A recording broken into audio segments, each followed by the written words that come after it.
ही विसर्जन मिरवणूक सुरू आहे। भक्तांचा काहीच उत्साह कमी झाल्याचं पाहायला मिळत नाही। खरं तर पावसाची उघडीप देखील आपल्याला या परिसरामध्ये पाहायला मिळाली होती, मात्र या पावसाची तमा न बाळगता या सगळ्या मुंबईकरांनी आपल्या बाप्पाला निरोप देण्यासाठी हजेरी लावली होती। लालबागचा राजा मुंबईतला लोकप्रिय गणपती 1934 साली लालबाग मार्केटमध्ये कोळी मत्स्य व्यावसायिकांनी या लालबागच्या राजाची स्थापना केली।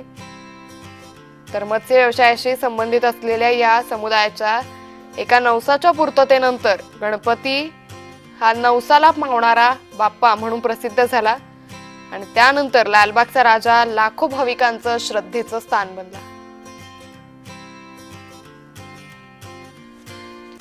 तर याच संदर्भात अधिक माहिती घेऊयात। आमच्या प्रतिनिधी ज्योत्सना गंगणे आपल्या सोबत जोडल्या गेलेल्या आहेत। ज्योत्सना, लालबागच्या राजाचं विसर्जन होतंय, अतिशय विहंगम अशी दृश्य समोर येत आहेत।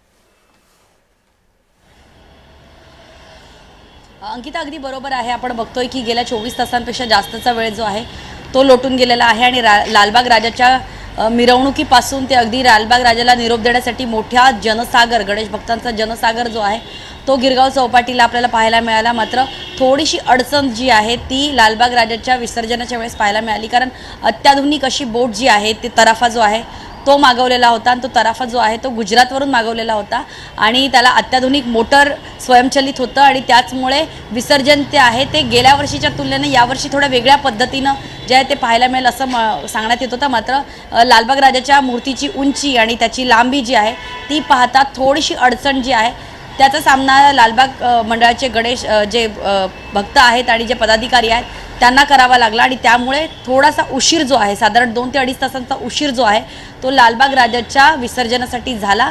मात्र सध्या आपण जी दृश्य पाहत आहोत त्याच्यामध्ये अगदी बऱ्यापैकी जो आहे लालबाग राजाच्या गणेशाची मूर्ती जी आहे ती आजपर्यंत नेण्यात आलेली आहे आणि त्याचबरोबर कोस्टगार्डचे जे जवान आहेत, त्याचबरोबर लालबाग राजाचे जे पदाधिकारी आहेत मंडळाचे ते आणि त्याचबरोबर मुंबई पोलीस आणि मुंबई महानगरपालिकेचे काही जे प्रशासकीय अधिकारी जे आहेत त्यांची सुद्धा तैनात करण्यात आलेली होती। आणि आपण इथे बघतोय की सध्याची स्थिती पाहायला गेलं तर या ठिकाणी जे आहे ते अनंत अंबानी आपण बघितलं, अनंत अंबानी जे आहेत ते आता पोहोचलेले आहेत गिरगाव चौपाटीला। अगदी लाईव्ह दृश्य आपण बघितली, अनंत अंबानी त्यांच्या सुरक्षा कर्मचाऱ्यांच्या सोबत जे आहेत ते गिरगाव चौपाटीला पोहोचलेले आहेत, कारण आपल्याला माहिती आहे की यांच्या साह्याने जे आहे ते या ठिकाणी गिरगाव चौपाटीला लालबाग राजाच्या तराफा जो विसर्जनासाठी आणण्यात आला होता तो अंबानी कुटुंबियांकडूनच आणला होता आणि अपग्रेडेड झालेला अत्याधुनिक जी मोटर असलेली तो तराफा होता। मात्र त्याच्यावरती लालबाग राजाला काही क्षणासाठी चढवण्यात आलं, मात्र तो तराफा जो आहे तो आत नेण्यासाठी जो आहे तो काही अडचणींचा सामना करावा लागला आणि मोटर जी आहे ती वेळीच सुरू होत नव्हती। त्यामुळे जो आहे तर पुन्हा जो रेग्युलर तराफा जो दरवर्षी वापरला जातो त्या तराफ्यावरती लालबाग राजाचं जे आहे ते त्यांना ठेवण्यात आलं आणि आता विसर्जन जे आहे करण्याची तयारीच नव्हे तर बऱ्यापैकी जे आहे ते लालबाग गणेश जे आहेत त्यांना आतमध्ये नेण्यात आलेलं आहे। आणि आता अनंत अंबानी आपण बघितलं की या ठिकाणी पोहोचलेले होते आणि त्यांच्या कारण ती मोटर जी आहे अत्याधुनिक तराफा जो आहे तो चालत नव्हता, त्यामुळे आता पुन्हा एकदा देखरेख करायला अनंत अंबानी या ठिकाणी पोहोचलेले आहेत आणि या ठिकाणी मोठ्या संख्येनं गणेश भक्त जे आले होते त्यांनी आपल्या लाडक्या गणरायाला निरोप दिलेला आहे। मात्र आता सगळ्यात मोठी जबाबदारी किंवा सगळ्यात मोठं चॅलेंज जे आहे ते लालबाग राजाचे जे गणेश मंडळाचे जे पदाधिकारी आहेत त्यांच्यासमोर आहे, मुंबई पोलिसांसमोर आहे, प्रशासकीय जे BMCचे अधिकारी आहेत त्यांच्यासमोर आहे आणि त्याचबरोबर कोस्टगार्ड जे आहेत त्यांच्यासमोर आहे। कारण आता गणेश मूर्ती जी आहे ती बऱ्यापैकी पाण्यात पोहोचलेली आहे, मात्र खोल समुद्रात ही मूर्ती न्यावी लागणार आहे आणि ती ज्या तराफ्यामध्ये पूर्वनियोजित केलं होतं की ज्या अत्याधुनिक तराफ्यामध्ये लालबाग राजाला आतमध्ये नेणार होते त्या तराफ्यामध्ये न नेता आता जो दुसरा तराफा आहे जो दरवर्षी वापरला जातो त्या तराफ्यातून नेण्यात येणार आहे। मात्र आपण संपूर्ण परिसर जर पाहिला तर पोलिसांनी बऱ्यापैकी गिरगाव चौपाटीतले जे काही गणेश भक्त त्यांना बाजूला केलेलं आहे, कारण आता हे चॅलेंज इथून पुढे सुरू होणार आहे।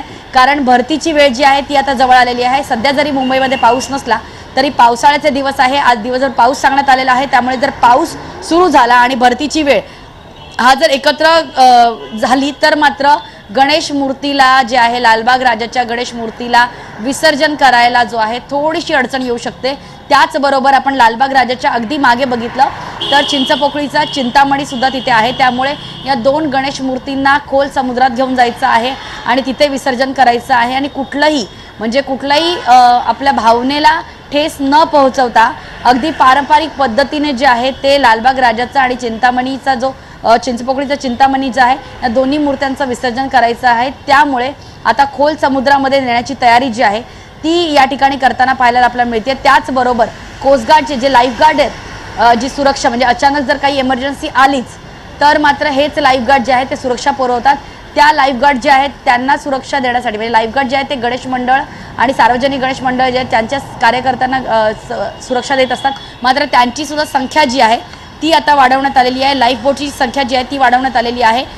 मुंबई पोलीस जे आहेत ते उंच मनोरे जे आहेत त्यातून तर लक्ष ठेवूनच आहेत, मात्र हेलिकॉप्टरची सुविधा सुद्धा करण्यात आलेली आहे जेणेकरून जोपर्यंत सगळ्या मूर्तींचं विसर्जन होत नाही तोपर्यंत समुद्राची देखरेख जी आहे ती याच हेलिकॉप्टरच्या माध्यमातून करण्यात येत आहे। मात्र जोपर्यंत आपला लालबागचा राजा चिंतामणीचा चिंचपोकळीचा चिंतामणी जो आहे तो नजरेआड होत नाही तोपर्यंत त्याला एक आपल्या डोळ्यात साठवण्याची एक लगबग जी असते ती गणेश भक्तांमध्ये असते। लाडक्या गणरायाला निरोप द्यायचा असतो, भावनात्मक झालेले असतात आणि अशा परिस्थितीमध्ये अशा प्रकारे निसर्गाचं एक चॅलेंज असतं आणि त्याचबरोबर अत्याधुनिक जी तराफा आणला होता आणि त्याची पूर्ण तयारी करण्यात आली होती। त्याचे अनेक सारे जे सराव सुद्धा करण्यात आला होता, मात्र ऐन वेळेला हा जो तराफा जो आहे जो अत्याधुनिक सोयी सुविधांनी आहे त्या तराफ्यामध्ये बिघाड नाही झाला। अंकिता एक महत्त्वाचं आपण लक्षात घेतलं पाहिजे, बिघाड नाही झालाय, मात्र त्या मोटर ज्या आहेत त्या आणि गणेश मूर्ती ज्या आहेत त्यांना त्याच वजनाची मूर्ती त्या तराफ्याला खोल समुद्रात घेऊन जाण्यासाठी अद्यापही जो आहे तो तराफा पूर्ण सक्षम वाटत नाहीये। त्याच्यामुळे कुठलीही रिस्क जे आहे ते लालबाग गणेश मंडळ जे आहे ते घ्यायला तयार नाहीयेत आणि त्यामुळे जर हा तराफानी व्यवस्थित जर विसर्जन होत नसेल तर मात्र आम्ही आमच्या रेग्युलर जो दरवर्षी वापरला जातो त्या तराफ्यातूनच जे आहे ते आम्ही गणेश मूर्तीचं विसर्जन करू अशा प्रकारचं एक मतमतांतर जे आहे ते या गणेश मंडळामध्ये सुरू झालेलं आहे। मात्र थोड्याच वेळापूर्वी आपण बघितलं की हा तराफा जो आहे अत्याधुनिक तराफा तो अंबानी कुटुंबियांकडून आणला होता आणि अत्यंत व्यवस्थित असा तो तराफा होता, अनेक वेळा सराव झाला होता। मात्र आता समुद्राच्या भरतीची वेळ जी आहे ती निकट आलेली आहे। वरती पावसाळा जो आहे पावसाळ्याचे दिवस आहेत, मोठा पाऊस जो आहे तो सांगण्यात आलेला आहे। मात्र सध्याची स्थिती मुंबईमध्ये सध्या पाऊस नाहीये, हे कुठेतरी आपण चांगली गोष्ट म्हटलं पाहिजे, कारण जर मुंबईमध्ये आता जोरदार पाऊस सुरू झाला आणि भरतीची वेळ राजाच्या परिसरामध्ये मोठी भाविकांची गर्दी दिसून येते। प्रशासनासमोर काही मोठं आव्हान उभं टाकलंय का? कारण ही गर्दीचा परिणाम या सगळ्या विसर्जनाच्या मिरवणुकीवर व्हायला नको, कारण आणखी देखील काही इतर जे गणेश मूर्ती आहेत त्यांचं देखील विसर्जन होणं अजून बाकी आहे। अगदी बरोबर आहे की सार्वजनिक गणेश उत्सव म्हणजे काल जे आपण बघितलं ते घरगुती गणेश त्यांचं विसर्जन करण्यात आलं। आज महत्त्वाचं करून जे आहे ते सार्वजनिक गणेश मंडळ जे आहेत त्यांच्या गणपतीचं विसर्जन होतं आणि त्यांचे गणेश मूर्ती आपल्याला माहिती आहे उंच असतात, अनेक देखावे असतात आणि अशा वेळेस आजचा दिवस खरं तर प्रशासनासमोर सगळ्यात मोठा चॅलेंजचा असतो, कारण एका बाजूला गणेश भक्त असतात, दुसऱ्या बाजूला जे धार्मिक परंपरेप्रमाणे कोणाच्याही भावना न दुखावता हे विसर्जन झालं पाहिजे।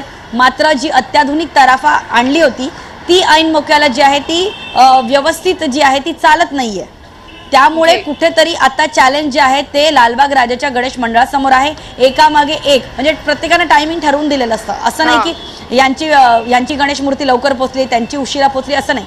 इंटरनल कोऑर्डिनेशन जे असतं, मग आपण लालबागचा राजा असो, चिंचपोकळीचा चिंतामणी असो, गणेश गल्लीचा गणपती असो, मुंबईचा राजा असो, परळचा राजा असो, यांच्या सार्वजनिक मंडळामध्ये इंटरनल कोऑर्डिनेशन असतं अगदी मिरवणुकीपासून। म्हणजे मिरवणूक निघताना कोणता गणपती कोणत्या मंडळाच्या बाहेर किती वाजता बाहेर येईल, त्याच्यानंतर दुसरा कोणता गणपती बाहेर येईल, असे कोऑर्डिनेशन ते असतात आणि त्यानंतर सगळ्यांच्या वाटा ठरलेल्या असतात। त्यानंतर ज्यावेळेस गिरगाव चौपाटीला अनेक सार्वजनिक गणपती पोहोचतात त्यानंतर पण सर्वात पहिलं कोणत्या गणेश मूर्तीचं विसर्जन होईल त्यासुद्धा वाटा आणि वेळा ठरलेल्या असतात आणि त्याच वाटा आणि वेळा जे आहे त्याचं नियोजन जे आहे मुंबई पोलिसांना आणि त्याचबरोबर मुंबई महानगरपालिकेला दिलेलं असतं। या गणेश मूर्त्या खूप मोठ्या असल्यामुळे त्यांच्या मूर्तींना जे आहे ते समुद्राच्या खोलपर्यंत नेण्यात येतं आणि हे एक मोठं चॅलेंज दरवर्षी जे आहे सार्वजनिक गणेश मंडळ पेलवत असतातच। मात्र या वर्षी जी अत्याधुनिक तराफा आणली होती त्यामध्ये थोडंसं काहीतरी तांत्रिक बिघाड म्हणता येणार नाही, पण ती मूर्तीला घेऊन म्हणजे त्याची कॅपॅसिटी तेवढी नाहीये असं म्हणजे एक सुरुवातीच्या क्षणी पाहायला मिळते। पण आता पुन्हा एकदा गणेश मंडळ जे आहेत लालबागचे ते काय निर्णय घेतात याकडे बघता येईल। मात्र मूर्तीचं विसर्जन जे आहे त्याची प्रक्रिया सुरू झालेली आहे आणि बऱ्यापैकी लालबाग राजाची मूर्ती जी आहे ती समुद्राच्या पाण्यामध्ये पोहोचलेली आहे। मात्र अजून त्यांना खूप मोठा पल्ला जो आहे तो गाठायचा आहे। गणेश मूर्तीचं विसर्जन जे आहे ते खोल पाण्यात होणार आहे। जेव्हा लालबागचा राजा एका ठराविक अंतरापर्यंत पोहोचेल त्याच अंतरानंतर जे आहे ते चिंचपोकळीच्या चिंतामणी जो आहे तो या समुद्रामध्ये म्हणजे समुद्राच्या काठी पोहोचलेला आहे। पण एका ठराविक अंतरावरती ज्यावेळेस लालबागचा राजा पोहोचेल त्याच्यानंतरच चिंतामणी जो आहे तो त्याच्या मागे काही फुटाच्या अंतरावर ठेवला जाईल। कारण तुम्ही म्हणालात जर एक गणपती एका ठराविक अंतरावरती पोहोचलेली आहे, आता ज्यावेळी लालबागचा राजा इथेच अडकलेला आहे, आता या पुढची विसर्जनाची प्रक्रिया या मंडळाकडून कशा पद्धतीने राबवण्यात येईल आणि याचा परिणाम इतर गणेश मंडळांवर व्हायला नको किंवा आणखी वेळ वाया जायला नको यासाठी काय पावलं उचलली जात आहेत? अंकिता अगदी बरोबर आहे। आपल्या लालबाग राजाची खासियत म्हटलं तर हा भूमिपुत्रांनी स्थापित केलेला लालबाग गणेश आहे। त्यामुळे या गणेशाचं विसर्जन करण्याची पारंपरिक पद्धत जी आहे ती लालबाग मंडळाला अगदी अवगत आहे। म्हणजे अत्याधुनिक तराफ्याने ऐन मोक्याला जरी तो चालत नसला तरी सुद्धा सार्वजनिक पद्धतीने परंपरेने चालत आलेल्या सार्वजनिक मंडळांना अशा मोठ्या गणेश मूर्तींचं नेमकं कसं विसर्जन करायचं याचं बेसिक नॉलेज आणि तशी बेसिक प्रॅक्टिस त्यांच्याकडे असतेच।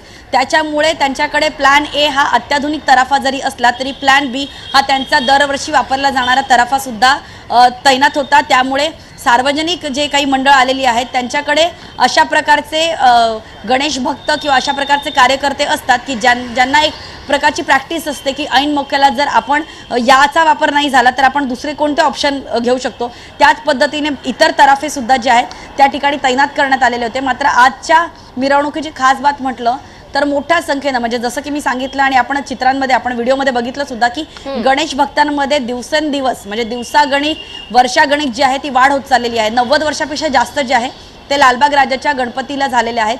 त्यामुळे पारंपरिक पद्धतीने गणेश मूर्तीचं सार्वजनिक गणेश मंडळाच्या मूर्तीचं कसं विसर्जन करायचं तर त्याच पद्धतीने आता हे विसर्जन होईल की काय अशी चाचपणी जी आहे ती आता हे गणेश मंडळाकडनं करण्यात येत आहे। मात्र त्यांचा प्लॅन बी तयार आहे। दुसरे तराफे जे दरवर्षी ते वापरतात तशा प्रकारचे तराफे जागोजागी तैनात आहेत आणि त्याच तराफ्यातून कदाचित जर वेळ अधिकची वाढली गेली कारण आपल्याला माहिती आहे की हवामान खात्यानं जे आहे ते भरतीची एक वेळ दिलेली आहे आणि भरतीच्या वेळेस गणेश मूर्तींचं खास करून मोठ्या गणेश मूर्तींचं विसर्जन करणं खूप चॅलेंज असतं।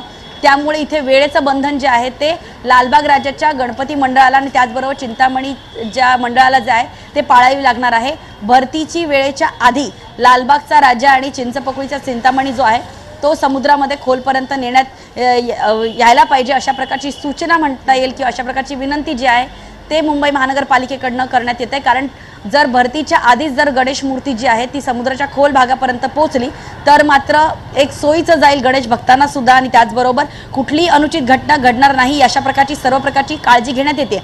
मात्र वेळेचं बंधन निसर्गाचं बंधन जे आहे ते सगळ्यांनाच पाळावं लागेल आणि त्याचमुळे आपण बघतोय की जो दुसरा तराफा जो दरवर्षी वापरला जातो त्या तराफ्यामधून सुद्धा त्या तराफ्याचा वापर केला जातो पण त्या तराफ्यापासून सुद्धा जे आहे ते समुद्राच्या खोलपर्यंत लालबाग राजाला नेण्यात येते आणि बऱ्यापैकी आपण बघतोय बऱ्यापैकी जे आहे ते लालबाग राजाला समुद्रामध्ये नेण्यात आलेलं आहे। आणि लालबाग राजाला समुद्रात नेण्यापूर्वी काही आभूषणं असतात लालबाग राजाच्या अंगावरती ती वेगळी करण्यात आली कारण त्याचं सुद्धा एक महत्त्व असतं, त्याला सुद्धा एक विशेष महत्त्व, त्याला सुद्धा एक परंपरा असते आणि त्याच परंपरेचं पालन करता काही आभूषणं जी आहेत ती लालबाग राजाच्या गणेश मूर्तीसोबत विसर्जित केली जातात।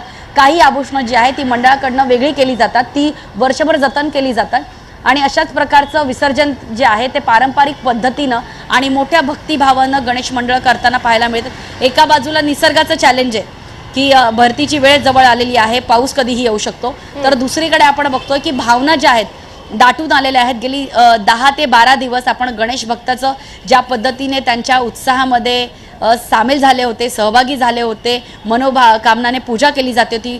वर्षभर आपण ज्या उत्सवाची वाट बघतो, खास करून गणरायाची पंढरी म्हणून ओळख असलेल्या मुंबईमध्ये ज्या उत्सवाची वाट पाहत असतो तो उत्सव जो आहे कुठलाही म्हणजे अगदी विघ्नहर्त्याने अगदी छानपैकी पार पडला गेला आहे। आत्ता फक्त काही विसर्जनासाठी काही क्षण जे आहेत ते उरलेले आहेत। जोपर्यंत आपला लाडका गणराया दृष्टीआड होत नाही तोपर्यंत त्याला डोळ्यामध्ये साठवण्याची एक गणेश भक्तांची आवड असते, त्यांची आस्था असते आणि ती आस्था त्या आस्थेला ठेस न पोहोचवता नागरिकांना आव्हान जे आहे ते मुंबई पोलीस जे पोहोचवत आहेत, मुंबई पोलीस आव्हान करत आहेत आणि गणेश भक्तांना काही सूचना दिल्या होत्या, म्हणजे दागिने जास्त घालून येऊ नका, लहान मुलांना जास्त समुद्र ज्योत्स्ना, किनाऱ्याजवळ खरं तर आणू नका, जसं आणि तुम्ही त्याचबरोबर म्हणालात की सगळ्यात महत्त्वाचं आपल्या म्हणजे गणरायाची वृद्धांना आपण अनेक लोकांशी शेवटची ही जी झलक आहे ती पाहण्यासाठी आणि हा क्षण अनुभवण्यासाठी गणेश भक्त मोठ्या संख्येनं या गिरगाव चौपाटीवरती दाखल होत असतात।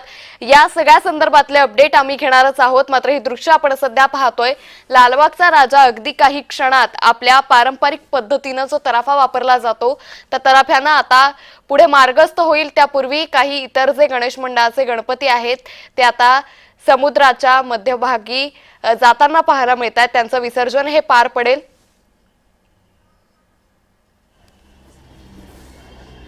तर लालबागचा राजाचं विसर्जन हे पार पडते, त्या पाठोपाठ चिंचपोकळीचा चिंतामणी या बाप्पाचं देखील आता विसर्जन हे पार पडतंय।